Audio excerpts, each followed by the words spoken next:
IAS academy தினசரி நடப்பு நிகழ்வுகளை இன்னைக்கு நம்ம ஏப்ரல் 15, ஏப்ரல் 16 அண்ட் ஏப்ரல் 17க்கான நடப்பு நிகழ்வுகள் சொல்லி தான் பார்க்க போறோம். ஸோ பார்க்கலாமா?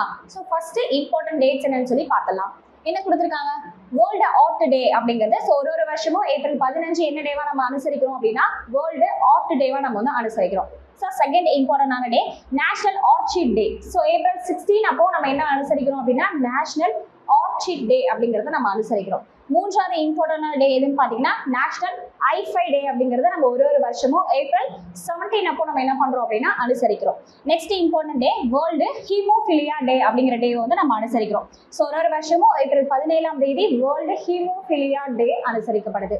அடுத்து நேஷனல் ஹைக்கூ போயட்ரி டே. ஸோ நமக்கு நிறைய கவிதைகள் தெரியும் இல்லையா? இதுல ஹைக்கூ போயட்ரி டே அப்படிங்கிறது ஏப்ரல் 17ஆம் தேதி நம்ம என்ன பண்றோம் அப்படின்னா அனுசரிக்கிறோம். மொத்தமா 5 இம்பார்ட்டன்ட் டேட்ஸ் பார்த்திருக்கோம். என்ன டேட்ஸ் அப்படின்னு சொல்லிட்டு ஒன்ஸ் நம்ம பார்க்கலாம். ஃபர்ஸ்ட் வேர்ல்டு ஆர்ட் டே அப்படிங்கறத அனுசரிக்கிறோம். எப்பனா ஏப்ரல் 15ஆம் தேதி. ஏப்ரல் 16ஆம் தேதி நேஷனல் ஆர்ச்சிட் டே அப்படிங்கறத நம்ம அனுசரிக்கிறோம். நெக்ஸ்ட் ஏப்ரல் 17ஆம் தேதி நேஷனல் ஐஃபை டே அப்படிங்கிற டே வந்து அனுசரிக்கிறோம். நெக்ஸ்ட் வேர்ல்டு ஹீமோஃபிலியா டே அப்படிங்கிறதும் ஏப்ரல் 17ஆம் தேதி நம்ம அனுசரிக்கிறோம். நெக்ஸ்ட் என்ன கொடுத்துருக்காங்க அப்படின்னா இன்டர்நேஷனல் ஹைக்கூ போயட்ரி டே அப்படிங்கிறதும் நம்ம ஏப்ரல் 17ஆம் தேதி அனுசரிக்கிறோம். ஸோ இது எல்லாமே 5 இம்பார்ட்டன்டான டேஸ் வந்து ஏப்ரல் 15, ஏப்ரல் 16, ஏப்ரல் 17க்கு பார்த்துட்டோம். இப்போ நியூஸ்குள்ள நம்ம போயிடலாம். ஓகே, ஸோ ஃபர்ஸ்ட் நியூஸ் முதல் முப்பரிமாண ரயில் நிலையம் ஜப்பான். ஸோ பார்க்கலாமா? ஸோ இது முதல் முப்பரிமாண ரயில் நிலையம் வேர்ல்டுலேயே எங்க ஆரம்பிச்சிருக்காங்க அப்படின்னா ஜப்பான்ல வந்து ஆரம்பிச்சிருக்காங்க. ஸோ ஜப்பான்ல எங்க அப்படின்னு பார்த்தா ஜப்பான்ல ஓசகா அப்படிங்கிற நகரில் இருக்கக்கூடிய அரிட்டா ரயில் நிலையத்தை மறுசீரமைக்கும் பணி அப்படிங்கிறது நடைபெற்றது. ஸோ இதுல தான் என்ன ஏற்படுத்திருக்காங்க அப்படின்னா முப்பரிமாண அச்சு பொருத்தப்பட்ட ரயில் நிலையம் கிட்டத்தட்ட 6 மணி நேரத்துக்குள்ள என்ன பண்ணிருக்காங்க அப்படின்னா கட்டி முடிச்சிருக்காங்க. ஸோ எத்தனை மணி நேரம் அப்படின்னு பார்த்தீங்கன்னா 6 மணி நேரத்துக்குள்ளேயே இந்த முப்பரிமாண அச்சு ரயில் நிலையத்தை கட்டி முடிச்சிருக்காங்க.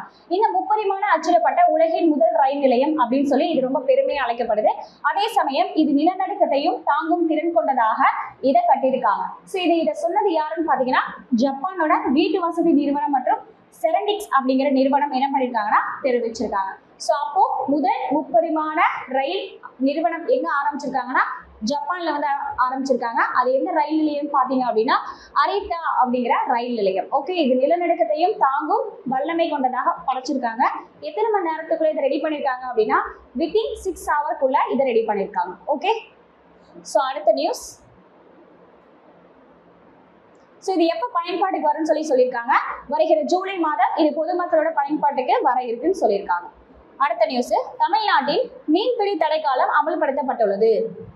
ஸோ தமிழகத்தில் கிழக்கு கடற்கரை வங்கக்கடல் பகுதியில் மீன்களின் இனப்பெருக்க காலத்தை கருத்தில் கொண்டு மீன் வளத்தை பாதுகாக்கும் நோக்கத்துடன் மீன்பிடி தடை காலம் அப்படிங்கிறது நடைமுறைப்படுத்தப்பட்டு வருகிறது.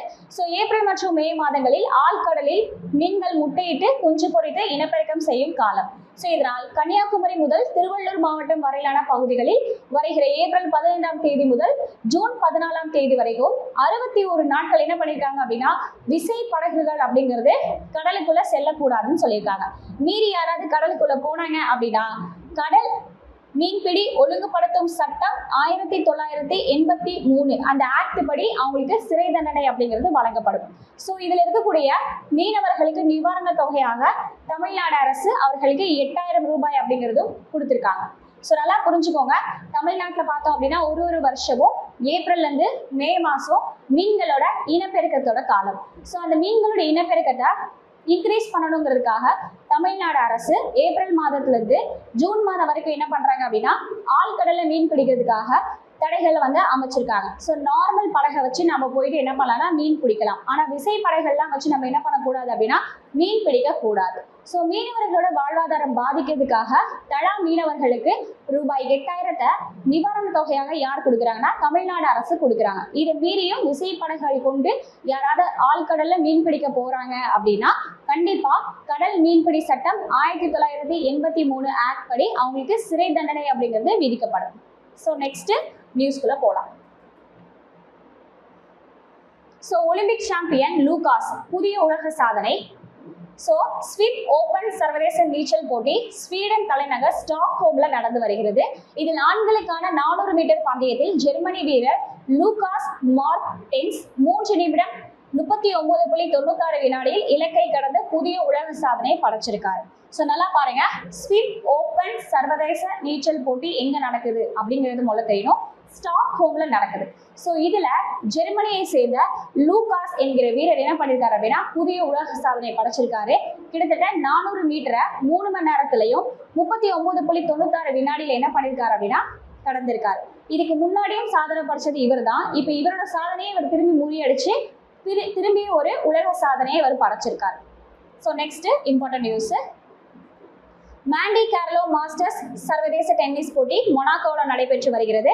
ஸோ இதுல நேற்று நடந்த ஒற்றையர் இறுதி ஆட்டத்தின் உலக தரவரிசையில் 3வது இடத்தில் இருக்கும் ஸ்பெயின் வீரர் சார்லஸ் அல்காரஸ் அவருக்கும் 16ஆம் நிலையில் இருக்கக்கூடிய பாரிஸோட வீரராக இருக்கிறதுக்கும் போட்டி நடக்குது. இதுல பாரிஸ் வீரர் முச்செட்டியை தோற்கடித்து அல்காரஸ் என்ன பண்ணியிருக்காரு அப்படின்னா சாம்பியன் பட்டம் வாங்கியிருக்காங்க. அப்ப இந்த வருஷம் நடந்த மாண்டி கார்லோ மாஸ்டர்ஸ் சர்வதேச டென்னிஸ் போட்டியில் சாம்பியன் பட்டம் வாங்கினது யாருன்னு பாத்தீங்கன்னா ஸ்பெயினை சேர்ந்த சார்லஸ் அல்காரஸ் வந்து வாங்கியிருக்காரு. ஸோ நெக்ஸ்ட் ஐசிசி கிரிக்கெட் கமிட்டியோட தலைவராக கங்குலி. ஸோ ஸ்போர்ட்ஸ் நியூஸ்ல இந்த நியூஸ்லாம் வந்து கொஸ்டின் பேப்பர்ல வர்றதுக்கு நிறைய சான்ஸ் இருக்கு. ஸோ சர்வதேச கிரிக்கெட் கவுன்சிலின் ஐசிசி ஆண்கள் கிரிக்கெட் கமிட்டியோட தலைவராக இந்தியாவோட முன்னாள் கேப்டனா இருக்கக்கூடிய சௌரவ் கங்குலி என்ன பண்ணிருக்காங்க அப்படின்னா அவரை மீண்டும் நியமிச்சிருக்காங்க. ஸோ அப்போ ஐசிசி சர்வதேசத்தில் இருக்கக்கூடிய ஆண்கள் கமிட்டியோட கேப்டனா யாரை திரும்பி நியமிச்சிருக்காங்க அப்படின்னா சௌரவ் கங்குலியை நியமிச்சிருக்காங்க. ஸோ அவரோட சேர்ந்து உறுப்பினர்கள் யார் யாருன்னு பார்த்தோம்னா இந்தியாவை சேர்ந்த லக்ஷ்மணன், ஆப்கானிஸ்தானை சேர்ந்த ஹமீத் ஹாசன், வெஸ்ட் இந்தியாவை சேர்ந்த டேஸ்ட் மந்த், ஆப்பிரிக்காவை சேர்ந்த பகுமாத்தேன், இங்கிலாந்தை சேர்ந்த ஜோனத்தன். ஸோ இவங்க எல்லாருமே வந்து அந்த கமிட்டியோட உறுப்பினர்களாக வந்து இருக்காங்க. ஸோ அவங்க தலைவர் யாருன்னு பார்த்தீங்கன்னா சௌரவ் கங்குலி. உறுப்பினர்கள் யாருன்னு பார்த்தோம் அப்படின்னா இந்தியாவை சேர்ந்த லக்ஷ்மணன், ஆப்கானிஸ்தானை சேர்ந்த ஹமீத் ஹாசன், வெஸ்ட் இந்தியாவை சேர்ந்த டேஸ்ட் மந்த், ஆப்பிரிக்காவை சேர்ந்த பகுமா தென், இங்கிலாந்தை சேர்ந்த ஜோனாத்தன். இவங்க எல்லாருமே உறுப்பினர்களாக இடம்பெற்றிருக்காங்க. ஸோ அடுத்து பக்ரைன் ஃபார்முலா 1 கார் பந்தயம். ஸோ நம்ம எல்லாருக்குமே நல்லா தெரியும், கரண்ட் அஃபேர்ஸ் படிக்கிற எல்லாருக்குமே தெரியும். ஸோ ஒரு வருஷமே வந்து ஃபார்முலா கார் 1 பந்தயம் அப்படிங்கிறது வரும்.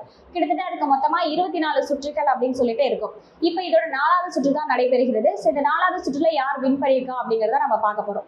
ஸோ இந்த ஆண்டுக்கான ஃபார்முலா 1 கார் பந்தயம் உலகம் முழுவதும் 24 சுற்றுகளாக நடத்தப்படுகிறது. இதில் 4வது சுற்றான பக்ரைன் கிராண்ட் பிரீ போட்டியில வந்து யார் ஜெயிச்சிருக்காங்க அப்படின்னு பார்த்தோம் அப்படின்னா மெக்லான் அணி வீரர் ஆஸ்கர் பியாஸ்ட்ரி என்ன பண்ணியிருக்காரு அப்படின்னா முதலிடம் பிடிச்சிருக்காரு. அப்போ ஃபார்முலா கார் 1 பந்தயத்துல 4வது சுற்றுல யார் சாம்பியன் வாங்கியிருக்காங்க அப்படின்னா மெக்லான் அணி வீரரான ஆஸ்கர் பியாஸ்ட்ரி என்ன பண்ணியிருக்காரு அப்படின்னா சாம்பியன் பட்டம் வாங்கியிருக்காரு. ஸோ நெக்ஸ்ட் உக்ரைன் மீது ரஷ்யா ஏவுகணை. நம்ம எல்லாருக்குமே தெரியும் அமெரிக்காவோட ராணுவ அமைப்பு தான் என்னன்னா நேட்டோ. ஸோ அந்த நேட்டோ அமைப்புல உக்ரைன் இணையணும்னு சொல்லி ஆசைப்படுறாங்க. ஸோ உக்ரைன் இணையதை விரும்பாத ரஷ்யா என்ன பண்றாங்க அப்படின்னா 2022ஆம் ஆண்டிலிருந்து தொடர்ந்து உக்ரைன் மீது தொடர்ந்து தாக்குதலை நடத்துறாங்க. ஸோ அந்த போர்ல கிட்டத்தட்ட 40,000க்கும் மேற்பட்டோர் என்ன பண்ணிருக்காங்க அப்படின்னா இப்போ இறந்திருக்காங்க. அமெரிக்காவின் ராணுவ அமைப்பான நேட்டோவில் இணைய விரும்புவதாக உக்ரைன் அதிபர் ஜெலன்ஸ்கி அறிவித்ததை தொடர்ந்து ரஷ்ய அதிபர் புதின் என்ன பண்ணார் அப்படின்னா 2022ஆம் ஆண்டிலிருந்து 2022ஆம் ஆண்டிலிருந்து இந்த போரை தொடங்குறாங்க. இதுல பாத்தீங்க அப்படின்னா 4 ஆண்டுகளாக நீடித்து வரும் இந்த போர்ல கிட்டத்தட்ட 40,000க்கும் அதிகமானோர் என்ன பண்ணிருக்காங்க அப்படின்னா உயிரிழந்திருக்காங்க. ஸோ இதுல நேற்று உக்ரைன் மீது ரஷ்யா என்ன பண்ணிருக்காங்க அப்படின்னா திரும்பியும் தாக்குதல் நடத்திருக்காங்க. இதுல பெண்கள், குழந்தைகள் உட்பட 30 பேர் என்ன பண்ணிருக்காங்க அப்படின்னா பலியாயிருக்காங்க. 84 பேர் படுகாயம் அடைந்து மருத்துவமனையில சிகிச்சை பெற்று வருகிறாங்க. ஸோ இந்த போர் நமக்கு ரொம்பவே முக்கியம். ரஷ்யாவுக்கும் உக்ரைனுக்கும் 2022ஆம் ஆண்டுல இருந்து போர் வருது. எதுக்காக அப்படின்னா அமெரிக்காவில் நேட்டோ அமைப்புல சேரணும்னு சொல்லி யார் ஆசைப்படுறாங்கன்னா உக்ரைன். அதுல யார் விரும்பல அப்படின்னா ரஷ்யா. அதனால உக்ரைனுக்கும் ரஷ்யாவுக்கும் போர் அப்படிங்கிறது நீடிச்சுட்டே வருது. இன்றளவும் அந்த போர்ல நிறைய பேர் பலியாயிட்டே வராங்க. ஸோ ஐநா இந்த போரை நிறுத்த சொல்லியும் அதை யாருமே என்ன பண்ணிக்கல அப்படின்னா முன் வரல அதை நிறுத்துறதுக்காக. ஸோ அதோட நியூஸ் தான் இப்போ நம்ம பார்த்தோம். அடுத்த நியூஸ், ரயிலில் கூடுதல் சுமை எடுத்து சென்றால் 1.5 மடங்கு கட்டணம், தெற்கு ரயில்வே அறிவிப்பு. ஸோ தெற்கு ரயில்வே என்ன சொல்லியிருக்காங்க அப்படின்னா கூடுதல் சுமை இப்போ வரக்கூடிய பேசஞ்சர்ஸ் கிட்ட அதிக அளவு லக்கேஜ் இருக்கிறதுனால அவங்க என்ன பண்ணிருக்காங்கன்னா எக்ஸ்ட்ரா கட்டணம் அப்படிங்கிறது சார்ஜ் பண்றாங்க. அதுக்கான நியூஸ் தான். ஸோ சென்ட்ரல் ரயில் நிலையத்திலிருந்து நாள்தோறும் 160 ரயில்களும், எழும்பூர் ரயில் நிலையத்திலிருந்து 100 ரயில்களும் ஒரு நாளைக்கு இயக்கப்பட்டு வருகிறதா. இதுல ஒரு நாளைக்கு மட்டும் தலா 4 லட்சத்துக்கும் மேற்பட்ட பயணிகள் என்ன பண்றாங்க அப்படின்னா ஒரு இடத்துல இருந்து இன்னொரு இடத்துக்கு இடம்பெயர்கிறார்கள். இதுல ரயில்வே தற்போது ஏசி முதல் வகுப்பு பெட்டியில 70 கிலோவும், 2ஆம் வகுப்பு பெட்டியில 50 கிலோவும், 3ஆம் வகுப்பு பெட்டியில 40 கிலோவும் செஞ்சிருக்காங்க. முன்பதிவு செய்யப்பட்ட படுக்கையா இருந்துச்சு அப்படின்னா முதல் பெட்டியில 40 கிலோவும், 2ஆம் பெட்டியில 32 கிலோவும் வரை மட்டும்தான் பொருட்களை எடுத்து செல்ல வேண்டும். இதை தாண்டி நம்ம எடுத்து சென்றோம் அப்படின்னா கூடுதலாக 10 முதல் 15 கிலோ வரையிலான ஒவ்வொரு கூடுதல் சுமைக்கும் ஒரு கிலோவுக்கு 1.5 மடங்கு கட்டணம் வசூலிக்கப்படுவதாக தெற்கு ரயில்வே நிறுவனம் என்ன பண்ணிச்சிருக்காங்க அப்படின்னா அறிவிச்சிருக்காங்க. அப்ப கூடுதலாக எடுத்து செல்லும் 10 முதல் 15 கிலோவுக்கு நம்ம எவ்வளவு அதிக அளவு கட்டணம் செலுத்தணும் அப்படின்னா ஒவ்வொரு கிலோவுக்கும் 1.5 மடங்கு அப்படிங்கிறது கட்டணம் செலுத்தணும். அடுத்த நியூஸ். ஸோ நிசார் செயற்கைக்கோள். முதல்ல நிசார் அப்படின்னா என்னன்னு தெரிஞ்சுக்கணும். இது ஒரு பூமி கண்காணிப்பு செயற்கைக்கோள். இது யாரும் செலுத்துறாங்க அப்படின்னா அமெரிக்காவும் இந்தியாவும். ஸோ அமெரிக்காவோட விண்வெளி நிறுவனம் நாசா, இந்தியாவோட விண்வெளி நிறுவனம் இஸ்ரோ. இவங்க 2 பேரும் இணைந்து எந்த வருஷம்னு பார்த்தீங்க அப்படின்னா 2023 இருந்து இந்த நிசார் அப்படிங்கிற செயற்கைக்கோளை விண்ணுக்கு அனுப்பணும்னு சொல்லியிருக்காங்க. இந்த நிசார் அப்படிங்கிறது ஒரு பூமி கண்காணிப்பு செயற்கைக்கோள். இப்போ வரைக்குமே தொழில்நுட்ப கோளாறு காரணமாக இந்த நிசார் இன்னும் விண்வெளிக்கு செல்லல. இன்றளவும் தொழில்நுட்ப கோளாறு நிசார்ல இருக்கு. அதை பத்தின நியூஸ் தான் பார்க்க போறோம். ஸோ அமெரிக்காவின் விண்வெளி நிறுவனமான நாசா மற்றும் இந்திய விண்வெளி ஆராய்ச்சி நிறுவனமான இஸ்ரோ இணைந்து பூமியின் மேற்பரப்பு மாற்றங்களை கண்காணிப்பதற்காக நாசா இஸ்ரோ செயற்கைக்கோள் துணை ரேடாரான நிசார் என்ற செயற்கைக்கோளை தயாரித்து வருகிறார்கள். ஸோ இதுல அதிநவீன பூமி கண்காணிப்பு செயற்கைக்கோள் தான் இந்த நிசார். இதன் மூலம் பூமியோட சுற்றுச்சூழல் அமைப்பு, காலநிலை மாற்றம், சுற்றுச்சூழல் மாற்றங்கள், வன மேலாண்மை மற்றும் இயற்கை பேரழிவுகள் குறித்து முக்கியமான நுண்ணறிவு தகவல்களை நம்மளால என்ன போட முடியும் அப்படின்னா இந்த நிசார் செயற்கைக்கோள் மூலமாக அறிய முடியும். ஸோ 2023ஆம் ஆண்டு தொடங்கப்பட்ட இந்த திட்டம் இன்று வரை நடைபெற்று வருகிறது. ஸோ நிசார் செயற்கைக்கோளில் இருக்கக்கூடிய 12 மீட்டர் விட்டம் கொண்ட பிரதிபலிக்கும் ஆண்டனா. ஸோ பிரச்சனை என்னன்னு பார்த்தீங்கன்னா இந்த பிரதிபலிக்கும் ஆண்டனா தான். ஸோ இது விண்வெளியில பறக்கும் போது சூரியனோட வெப்பம் தாங்காம இது கண்டிப்பா வெடிச்சு செதறதுக்கு வாய்ப்பு இருக்கு அப்படின்னு சொல்லி இஸ்ரோ என்ன பண்ணிருக்காங்கன்னா முடிவு செஞ்சிருக்காங்க. ஸோ அதனால இதை ஸ்டாப் பண்ணுறதுக்காக என்ன பண்றாங்க அப்படின்னா அதிக அளவு வெப்பத்தை தாங்கக்கூடிய ஒரு பூச்சி ஒன்றை ரெடி பண்ண போறாங்களாம். ஸோ அந்த பூச்சி வந்ததுக்கு அப்புறம் தான் இந்த நிசார் செயற்கைக்கோள் என்ன பண்ண போகுது அப்படின்னா விண்ணில செலுத்தப்படுறாங்க. ஸோ பாருங்க 12 மீட்டர் விட்டம் கொண்ட பிரதிபலிக்கும் ஆண்டனா விண்வெளியில் பறக்கும் போது அதிக வெப்பத்தால் சேதமடைய வாய்ப்பு இருப்பதாக தற்பொழுது கண்டறியப்பட்டுள்ளது. இதனால் வெப்பத்தை தடுக்கும் பூச்சி பயன்படுத்தப்பட்ட பிறகு நிசார் செயற்கைக்கோள் மீண்டும் விண்ணுக்கு அனுப்பப்படும் என்று நாசா மற்றும் இஸ்ரோ அமைப்பு தெரிவிச்சிருக்காங்க. ஸோ அடுத்த நியூஸ். பாப் பாடகி உட்பட 6 பெண்கள் விண்வெளிக்கு சுற்றுலா பயணம். ஸோ உலக பணக்காரர்ல ஒருவர் தான் யார் அப்படின்னா அமேசான் நிறுவனமான ஜெஃப் பெசோஸ் அப்படிங்கிறவரு. ஸோ இவருக்கு ஒரு தனியா ஒரு நிறுவனம், விண்வெளி நிறுவனமே இருக்கு. அந்த விண்வெளி நிறுவனத்தோட பேர் எதுன்னு பாத்தீங்கன்னா ப்ளூ ஆரிஜின். ஸோ அந்த நிறுவனத்துல அவர் என்ன பண்ணியிருக்காரு அப்படின்னா பெண்கள் மட்டும் அடங்கிய ஒரு குழுவை அவர் விண்வெளிக்கு சுற்றுலாவாக அழைத்து செல்ல விரும்பியிருக்காரு. ஸோ அதுல விண்வெளிக்கு பெண்கள் மட்டும் அடங்கிய குழுவை அவர் அழைத்து செல்றாரு. கிட்டத்தட்ட எத்தனை பெண்கள்னு பாத்தீங்கன்னா 5 பெண்கள். அமெரிக்காவில ரொம்ப பிரபலமா இருக்கக்கூடிய 5 பேரை அவர் அழைச்சிட்டு போயிருக்காரு. யாருன்னு பார்த்தோம் அப்படின்னா பிரபல பாப் பாடகி கேட்டி பெரி, பத்திரிகையாளர் கெயில் கிங், ஜூனியர் ஜாஷா பவ், சமூக பேராளி அமந்தா குயின், சினிமா தயாரிப்பாளர் கேரியன் பிலி. ஸோ இவங்க 5 பேரையும் அவர் என்ன பண்ணியிருக்காருன்னா அனுப்பி வச்சிருக்காரு. அனுப்பி வச்சது யாருன்னா ஜெஃப் பெசோஸ். ஸோ இந்த 5 பேர் தவிர அவருடைய காதலியையும் அவர் என்ன பண்ணியிருக்காரு அப்படின்னா 6வது ஒரு நபரை இந்த விண்வெளி சுற்றுலாவுக்கு அனுப்பியிருக்காரு. ஸோ இதுல எத்தனை நிமிஷங்கள் பார்த்தீங்க அப்படின்னா தொடர்ந்து 11 நிமிடங்கள் விண்வெளியில் இருந்த நிலையில் அவர்கள் பத்திரமாக தரையிறக்கப்பட்டனர். ஸோ 11 நிமிஷம் அவங்க விண்வெளிய சுற்றுலாவா சுத்தி பார்த்திருக்காங்க. 11 நிமிடங்கள். 63 ஆண்டுகளுக்கு பிறகு விண்வெளிக்கு பெண்கள் குழு மட்டுமே சென்றதாக இவர்கள் என்ன படைச்சிருக்காங்கன்னா புதிய ஒரு சாதனையை படைச்சிருக்காங்க. ஸோ அது ஒரு தனியார் நிறுவனம். அதோட பேரு ப்ளூ ஆரிஜின். அதோட நிறுவனர் யாருன்னா ஜெஃப் பெசோஸ் அப்படிங்கிறவர். ஸோ நெக்ஸ்ட் மரியோ வார்கஸ் லோசா மரணம். ஸோ தென் அமெரிக்காவை சேர்ந்தவர் இவர். பெருநாட்டை சேர்ந்த பிரபல எழுத்தாளர் தான் யார் அப்படின்னா மரியோ மார்கஸ் லோசா. ஸோ இவர் பிரபல எழுத்தாளர், பத்திரிகையாளர், அரசியல்வாதி அப்படின்னு சொல்லி நிறைய பன்முக திறமை கொண்டவர். வயது மூப்பு காரணமாக அவர் என்ன பண்ணியிருக்காருன்னா இயற்கை எழுதியிருக்காரு. அவரோட வயது 88. ஸோ அதை பற்றி பார்க்கலாம். ஸோ அவர் the bad game, the time of hero, the green house உட்பட எண்ணற்ற நாவல்களை என்ன பண்ணியிருக்காரு அப்படின்னா எழுதியிருக்காரு. இலக்கியத்துக்காக மரியஸ் ஆற்றிய அரும்பணியை பாராட்டி கடந்த 2010ஆம் ஆண்டு இலக்கியத்திற்கான நோபல் பரிசு என்ன பண்ணியிருக்காரு அப்படின்னா நம்ம மரியஸ் வாங்கியிருக்காரு. ஸோ மரியஸ் பெருநாட்டை சேர்ந்த ஒரு எழுத்தாளர். The bad girl, the time of hero, the green house உள்ளிட்ட எண்ணற்ற நாவல்களை எழுதியிருக்காரு. இலக்கியத்துறையில் ஒரு ஆற்றிய அரும்பணியை பாராட்டி 2010ஆம் ஆண்டு இலக்கியத்திற்கான நோபல் பரிசையும் அவர் வாங்கியிருக்காரு. ஸோ நெக்ஸ்ட் ஐபிஎல் கிரிக்கெட் போட்டி லக்னோ. ஸோ நமக்கு நல்லாவே தெரியும் இந்தியாவில் பல்வேறு நகரங்களில் 18வது ஐபிஎல் கிரிக்கெட் போட்டி நடைபெற்று வருது. ஸோ இதில் லக்னோவில் நடந்த ஐபிஎல் கிரிக்கெட் போட்டி யாருக்கும் அப்படின்னு பார்த்தோன்னா லக்னோ மற்றும் சென்னை சூப்பர் கிங்ஸ் அணிக்கும். ஸோ லக்னோவை வீழ்த்தி சிஎஸ்கே என்ன பண்ணியிருக்காங்க அப்படின்னா அவங்களோட 2வது வெற்றியை பதிச்சிருக்காங்க. ஸோ அதுக்கான நியூஸ் தான் இது. அடுத்து ஹார்வர்டு பல்கலைக்கழகத்திற்கான ரூபாய் 19,000 கோடி நிதியை நிறுத்திய ட்ரம்ப். நமக்கு எல்லாருக்குமே நல்லா தெரியும் அமெரிக்காவில் கேம்பிரிட்ஜ் நகரில் இருக்கக்கூடிய ஹார்வர்டு பல்கலைக்கழகம் அப்படிங்கிறது ரொம்ப ஒரு பழமையான பல்கலைக்கழகம்.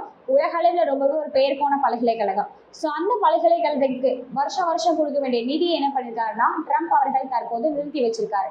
அதுக்கு என்ன காரணம் அப்படின்னா அங்கே படிக்கக்கூடிய ஒரு மாணவர்களும் ஏதாவது ஒரு பிரச்சனைனா உடனே கல்லூரிகளை விட்டு பல்கலைக்கழகங்களை விட்டு வெளியில வந்து ஆர்ப்பாட்டம் செய்யறாங்க. ஸோ அதை நிறுத்தணுங்கிறதுக்காகவே ட்ரம்ப் என்ன பண்ணியிருக்காரு அப்படின்னா கல்வி உதவி தொகையை நிறுத்தி வச்சிருக்காரு. ஸோ அதை பத்தி தான் பார்க்க போறோம். ஸோ சுமார் 400 ஆண்டுகளுக்கு முன்பு தொடங்கப்பட்ட மிக பழமையான பல்கலைக்கழகம். மேலும் உலகின் மிகச்சிறந்த பல்கலைக்கழக தரவரிசை பட்டியலில் 3ஆம் இடம் பெற்றுள்ள பல்கலைக்கழகம் தான் இந்த ஹார்வர்டு அப்படிங்கிற பல்கலைக்கழகம். ஸோ இதில் உள்ள மாணவர்கள் ரேஸ்மாஸ் ரேல் ஹமாஸ் அமைப்புக்கு இடையேயான ஸோ 2 அமைப்பு இருக்கு. ஒரு அமைப்பு ரேஸ்மாஸ் ரேலு, அவங்களுக்கும் ஹமாஸ் அப்படிங்கிற அமைப்புக்கும் இடையான போரில் பாலஸ்தீன மக்களை இஸ்ரேல் ராணுவம் படுகொலை செஞ்சிருக்காங்க. ஸோ இதை எதிர்த்து அடிக்கடி என்ன பண்றாங்கன்னா மாணவர்கள் போராட்டத்தில் இறங்குறாங்க. ஸோ அதை கண்டிக்கிறதுக்காக பல்கலைக்கழகத்திற்கு ஒதுக்க வேண்டிய ரூபாய் 18,508 கோடி, அதாவது அமெரிக்க டாலர்ல 2.2 பில்லியன் அமெரிக்க டாலர் மற்றும் கல்வி நிதி உடனடியாக நிறுத்துவதாக என்ன பண்ணிருக்காரு அப்படின்னா ட்ரம்ப் அறிவிச்சிருக்காரு. அது கூட பல்கலைக்கழகத்திற்கான ரூபாய் 520 கோடி, அதாவது 60 மில்லியன் அமெரிக்க டாலர், அதையும் அதுக்காக போடப்பட்ட ஒப்பந்தங்களையும் ட்ரம்ப் என்ன பண்ணியிருக்காரு அப்படின்னா நிறுத்தி வச்சிருக்காரு. இது அமெரிக்க அளவில் மிகப்பெரிய சர்ச்சையை ஏற்படுத்தி வருது. ஏன்னா உலக அளவில் பாப்புலரான பல்கலைக்கழகத்தில் அவங்களுக்கு கொடுக்க வேண்டிய நிதியை நிறுத்தி வச்சிருக்கிறதுனால ட்ரம்ப் மேல அனைவரும் குற்றம் சாட்ட தெரிவிச்சுட்டு வராங்க. ஸோ நெக்ஸ்ட் தமிழ்நாடு அரசு சார்பில் 2 திருநங்கைகளுக்கு விருது. ஸோ 2025ஆம் ஆண்டு சிறந்த திருநங்கைக்கான விருது யார் வாங்கியிருக்காங்க அப்படிங்கிறத நம்ம பார்க்க போறோம். ஸோ இதுல திருநங்கையின் சேவையை பாராட்டி ஊக்கமளிக்கும் வகையில் தமிழக அரசு சார்பில் சிறந்த திருநங்கை அப்படிங்கிற விருது வழங்கப்படுது. இதுல முதல் யார் அப்படின்னா நாமக்கல் மாவட்டத்தை சேர்ந்த ரேவதி. ஸோ நாமக்கல் மாவட்டத்தை சேர்ந்த ரேவதி, தூத்துக்குடி மாவட்டத்தை சேர்ந்த பொன்னி. ஸோ இவங்க 2 பேர் தான் 2025ஆம் ஆண்டு தமிழ்நாடு அரசோட சிறந்த திருநங்கை அப்படிங்கிற அவார்டை வாங்கியிருக்காங்க. ஸோ இதுக்காக இவங்களுக்கு கொடுக்குறாங்க அப்படின்னா திறமையான தனது சொந்த உழைப்பால் தனித்திறமையால் முன்னேறி பல திருநங்கைகளோட வாழ்வில் மாற்றங்களை கொண்டு வந்தார்கள். அதை காரணம் காட்டி இவங்க இருவரையும் வந்து 2025ஆம் ஆண்டு சிறந்த திருநங்கையா ரேவதி மற்றும் பொன்னியை வந்து தமிழ்நாடு அரசு தேர்வு செஞ்சிருக்காங்க. இவங்களுக்கு தலா 50,000க்கான காசோலையும் பாராட்டு சான்றிதழையும் முதலமைச்சர் மு க ஸ்டாலின் வழங்கி கௌரவப்படுத்தியிருக்காரு. ஸோ நெக்ஸ்ட் நியூஸ், சர்வதேச கிரிக்கெட் கவுன்சில் மார்ச் மாத சிறந்த வீரர். ஸோ நம்ம எல்லாருக்குமே நல்லா தெரியும் ஒரு வருஷமும் சர்வதேச கிரிக்கெட் கவுன்சிலான ஐசிசி என்ன பண்றாங்க அப்படின்னா ஒவ்வொரு மாதத்துக்கான சிறந்த வீரரை பேர்களை வெளியிடுறாங்க. ஸோ அதே மாதிரி மார்ச் மாதத்துக்கான சிறந்த வீரர் யார் அப்படின்னா இந்தியாவை சேர்ந்த ஸ்ரேயஸ் ஐயர் அப்படிங்கிறவர் திரும்பவும் தேர்வு செய்யப்பட்டிருக்காரு. ஸோ ஐசிஐசியில் இவர் நிறைய தடவை தேர்வு செய்யப்பட்ட ஒரு நபராகவும் ஏற்கப்படுகிறார். ஸோ நெக்ஸ்ட் இந்திய ஓபன் தடகள போட்டி. ஸோ இந்தியாவோட ஓபன் தடகள போட்டி எங்கே நடைபெற்று வருகிறது? சென்னையில் இருக்கக்கூடிய நேரு ஸ்டேடியத்தில் நடைபெற்று வருகிறது. இதில் ஆண்கள் மற்றும் பெண்கள் பிரிவில் தலா 14 வகையான பந்தயங்கள் அப்படிங்கிறது நடைபெற்று வருகிறது. ஸோ இதில் பெண்களுக்கான 100 மீட்டர் தடை போட்டத்தில் நித்யா ராமராஜ் என்ன பண்ணியிருக்காங்க அப்படின்னா தமிழக வீராங்கனை தங்க பதக்கம் வாங்கியிருக்காங்க. அதே மாதிரி 400 மீட்டர் ஓட்டத்துல வித்யா ராமராஜ் அப்படிங்கிற தமிழக வீராங்கனை என்ன பண்ணியிருக்காங்க அப்படின்னா தங்க பதக்கம் வாங்கியிருக்காங்க. ஸோ எப்பவுமே ஸ்போர்ட்ஸ்ல இந்தியர்களும் தமிழர்களும் என்னென்ன அவார்ட்ஸ் வாங்கியிருக்காங்க அப்படிங்கிறது நமக்கு ரொம்பவே முக்கியமான ஒரு விஷயம். ஸோ தெரிஞ்சுக்கோங்க, 100 மீட்டர்லையும் தங்க பதக்கம் வாங்கியிருக்காங்க, 400 மீட்டர்லையும் தங்க பதக்கம் வாங்கியிருக்காங்க. ஸோ இதோட கரண்ட் அஃபேர்ஸ் செக்ஷன் கம்ப்ளீட் ஆகுது. ஸோ ஏப்ரல் 15, ஏப்ரல் 16, ஏப்ரல் 17க்கான கரண்ட் அஃபேர்ஸ் டோட்டலாக கம்ப்ளீட் ஆகுது. இதோட பிடிஎஃப் நம்மளோட டெலிகிராம் சேனலில் இருக்கும். இதுக்கான டெஸ்ட் லிங்க் கூகுள் ஃபார்மேட்டாகவும் நம்மளோட டெலிகிராம் சேனலில் இருக்கும். எல்லாரும் எழுதி பாருங்கள். கம்பல்சரி சப்போர்ட் பண்ணுங்கள். தேங்க்யூ.